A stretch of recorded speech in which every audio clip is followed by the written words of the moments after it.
So yesterday I ran a little Bon-Ami through the carburetor and kind of revved her up about 1500 RPMs or so and let her run for 20 minutes or so. And she smoked like the dickens. And she left me a nice little puddle of oil. It came right out of the exhaust pipe. I stuck my finger in that yesterday and it was just pure old black oil. So she's got a pretty good sized oil leak, and I talked it over with Rusty and Mr. Heavy Chevy and a few of my close companions, and I know of it that it's one of several things. Could be rings. I was hoping it would be something as simple as the rings hadn't seated, but I don't think that's it. Could be the little seals on the head. Mr. Heavy Chevy mentioned it could be sucking oil out of the intake. That's kind of my three top things. What I'm gonna do is I'm gonna do a compression check on this side because it's only doing it on this side, and I suspect it's this cylinder right here, but I can't say for sure. And then after I do a compression check, I'm gonna reverse that and pump air into whichever cylinder has the low compression and see where the air escapes. For example, if it escapes through the head, I'll be able to tell on that valve, or if it escapes into the intake valley pan area, it'll blow air out through these vents. Or if it escapes through the exhaust pipe, I'll know that that's probably rings. Now, no matter what it is, I believe I can fix it without taking this engine out, because there's nothing under this oil pan. Like on a Chevy or a Ford, you have a cross member under there. Well, this doesn't have that. So I could literally unbolt the oil pan, drop it off, pull this head off, pull a piston out, loosen it down here and to bring it up through the top, repair the piston, rehome the cylinder, put it all back in, if I needed to do that. Or I could blow air into the spark plug hole, leave everything all put together, take the valve cover off.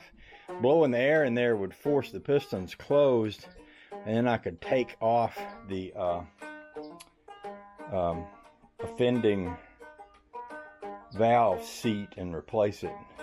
So there's several ways I can fix this without having to do too much major surgery. I'm going to do a change of direction today, though. I've got a friend, a long-time old friend of mine, who has a son who I've known since he was born, who has a Jeep, and it's a nice looking Jeep, but the inspection guy told him it had to do a lot of work on it before they would inspect it. And the guy that told him that didn't want to work on it, and you know, and his mom called me and she said, "You think you could fix this?" And I said, "Sure." And she said, "You think you could teach him how to fix it?" And I said, "Sure. I've been looking for a kid to, you know, if you know stuff and you're old like me, you kind of look into the future and think, well, one of these days when I'm gone, who's going to know this stuff? And you think it'd be nice to pass it on to someone younger who could, you know, carry on. And the idea of having a young feller who's willing to do a little work and wants to learn stuff is pretty, to me, it's pretty exciting. So he's going to come over today with his Jeep. I'm going to make sure he's okay with making videos and tell him that if he wants to literally do the work, I'll show him how and let him do it himself, or if he wants me just to fix it, I'll do that. But whatever we do, that's going to be my focus right now. This car still runs great, so I can crank it, drive it out of here. It's just that if I drive it very, very far, she'll start smoking. And keep in mind that little puddle of oil you see over there, that was her being revved up pretty high for 20 minutes or so. So just a trip up to the store and back, if I don't get into it real hard, you know, it doesn't hurt anything. So with all that said, I'm just going to crank this up and move it. I wanted to park it out of the garage so that when he comes over, we can put his Jeep vehicle in. I think I'll just take y'all right along with me here. Set you here and climb over in here. And ooh. I did throw the other breather on here. I had that breather that was made out of an old oil bath breather, and it's a little bit of a trick to get on and off of there, and I figured, well, since I'm messing around with You know, I had the carburetor off yesterday messing with it, and I thought I'll just put this breather instead on it. My floor mats got tangled up in my pedal. I got to pay some attention to that.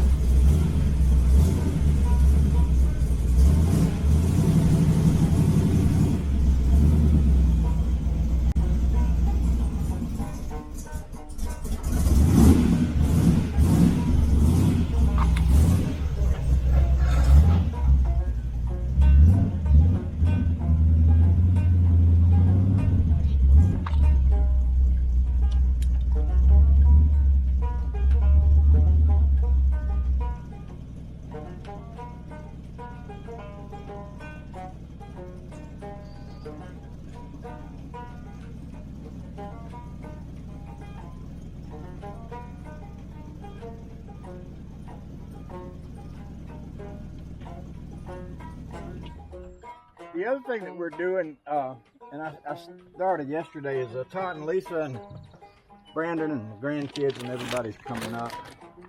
And I cleaned all my clothes out of the RV yesterday so that they would have places to put their clothes.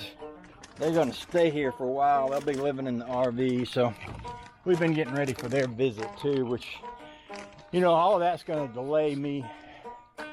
Well, I'll be doing some work on the car. I probably, if I had to dismantle the engine, I probably wouldn't do it before they come and go, because as the car is, we can still jump in it and ride around. And, you know, Todd's a hot rod guy himself, so he sort of likes the idea of driving and riding around in old cars, so it works out just fine.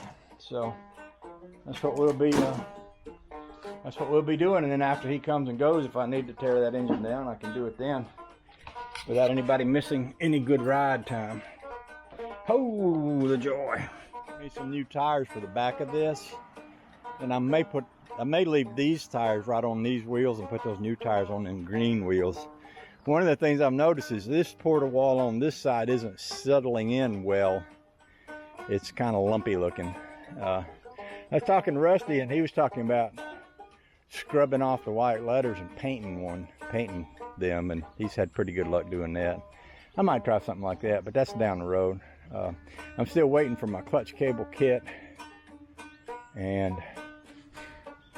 geez, I guess that's about it. Once I get this oil problem straightened out, get my tires figured out, and get that clutch cable kit on there, I'll be ready to go get a sticker. So yeah, I kind of like that big breather on there too. I like the old one for the old school look, but I like the new one just because it might be a little cooler looking. I just put this wrench thing on here as a temporary do, but yeah, I might clean up that old Edelbrock one and clean her up and run her. Oh, the joy.